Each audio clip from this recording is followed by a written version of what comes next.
एक महीना बीत गया है, मैं मुड़ तैनू गाह नहीं गत्ती। इस महीने दे दे अब्बा मैं उंगली ते गिणदी वत्ती। तैनू चेते है ना अब्बा, तू मैनू वादा सी कीता, एक महीने मगरू धीए तैनू चादर लै देवांगा। जेड़ी तेरे नाल करां मैं गल क्यों तैनू भुल जांदी है।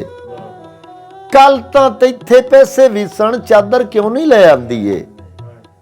धीए मैं मजबूर बड़ा हाँ, मैथू दर्द दसी नहीं सकदा। तैनू रोंदा वेख के जलीए मर नहीं सकदा, जी नहीं सकदा।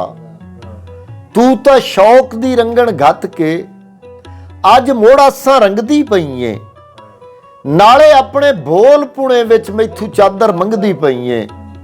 तेरे वीर दे कपड़े कोई नहीं, नेतो रोंदा सौ जांदा है।